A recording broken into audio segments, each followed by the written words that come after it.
Howdy! Welcome to Aspire Mountain Academy. I'm Professor Curtis, your instructor for this course in Introductory Statistics. In less than 10 minutes, this video provides practice with using corrections for sample size. Let's get started. So, for the first problem here, we're going to go back to our POTUS data file. So feel free to open this up. In fact, you probably do need to do this. Go into StatCrunch, open up the POTUS data file. We're going to assume the days a U.S. president serves in office is normally distributed with a mean value of 2030.9 and a standard deviation of 952.14. So these are days, it looks like. And what is the probability now that one randomly selected U.S. president served less than 4 years, which is 1,460 days? You actually don't need the data set to solve this problem, but I am going to ask you to stop the video and let's use StatCrunch. Go into StatCrunch and see if you can solve the answer to this question. And then come back and we'll see how well you did. Okay, let's see how well you did. So here in StatCrunch, here's what this should look like. So here's our mean value and standard deviation value that we get from the problem statement. And then we want to serve less than 1460. So we have less than 1460 here in our probability portion of our calculator. And then we hit compute and out comes our answer, about 27%. Now, what is the probability that 20 randomly selected U.S. presidents served less than 4 years? So again, stop the video, see how well you can solve this problem, and then come back and we'll see how well you did.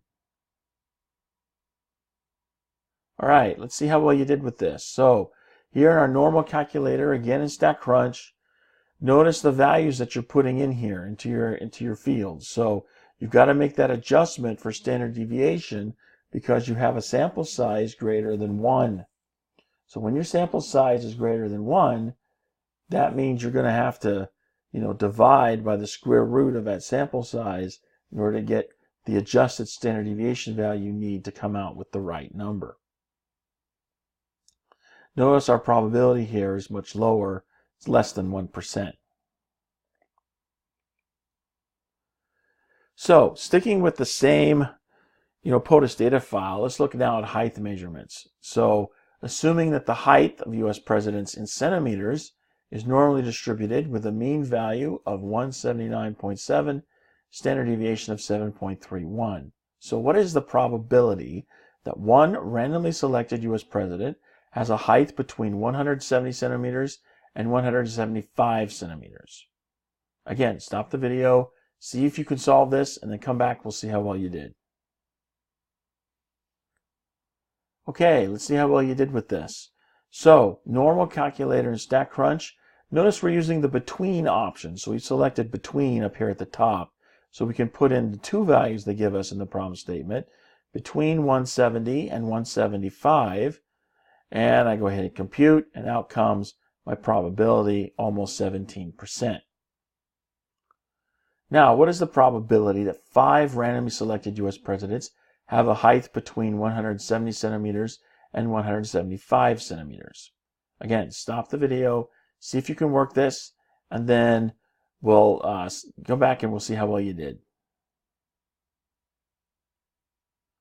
Okay, let's see how well you did with this. So here's what you should get in StatCrunch. So notice we've adjusted our standard deviation value because we have a sample size greater than 1. So we have to divide that 7.31 by the square root of 5 in order to get the 3.27, the adjusted standard deviation value that we need to put there in StatCrunch. And out comes our probability now is going to be about 7%. Let's look at one more problem before we wrap things up.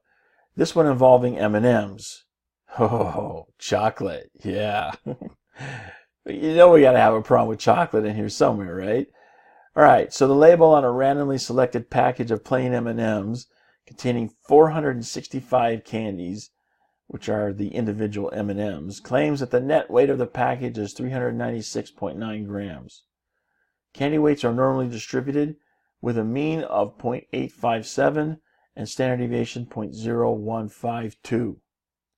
So if every package has 465 individual M&Ms, the mean weight of the candies must be greater than 0.854, because it's just the weight of the package, the net weight, divided by the number of little M&Ms you've got inside. So that's the weight that we should have for each individual M&M. And then we need to be greater than that in order for the net package content to be, at least 396.6. So first we're asked, what is the probability that one randomly selected M&M plain candy weighs more than 0.854 grams? Again, stop the video, get into StatCrunch, work this, come back, we'll see how you did.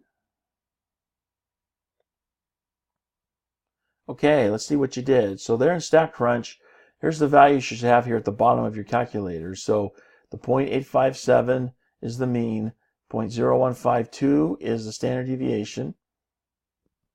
We want the probability that our weight's going to be greater than 0.854. So we put all that in, hit compute, and now comes almost 58%. Now, second question, what is the probability that 465 randomly selected M&Ms have a mean weight of at least 0.854? Again, stop the video, work this, come back, we'll see how well you did. Okay, let's see how well you did with this. So, here's the numbers you should be putting into StatCrunch. Notice that because our sample size is greater than 1, we've got to make an adjustment to our standard deviation value. So we take that standard deviation they give us, divide by the square root of the sample size. In this case, that's 465. And that gives us the adjusted standard deviation value we need to put in to StatCrunch. Notice we have a probability that's pretty close to 1. So it's almost a statistical certainty that 465 randomly selected M&Ms will have a mean weight of at least 0.854. That's a pretty good quality control there. Third, given these results, does it seem that the package contains what the label claims? Okay, well look at the results and give me your answer. What do you think? Does it seem the package contains what the label claims?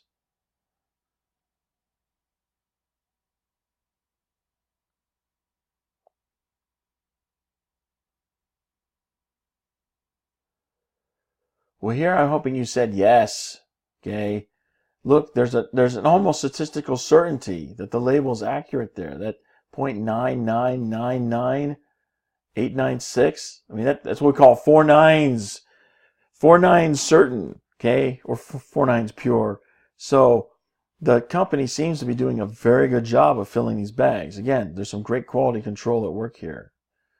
It's too bad because the best way to sample stuff off the line is to say, yeah, I'm doing a quality control check, and just take stuff off. You do that in the kitchen all the time, making cookies. And it's like, yeah, man, we need to do a quality control check because, I don't know if we should put the next batch in yet. So you eat one, and then, of course, if it's really good, you're not quite sure that it's good enough. So you say, yeah, I have to eat another one, and just off it goes like that. So, but these guys you can't do that with because they got some really good quality control working. And that brings us to the end of this mini lecture. I hope you found it helpful.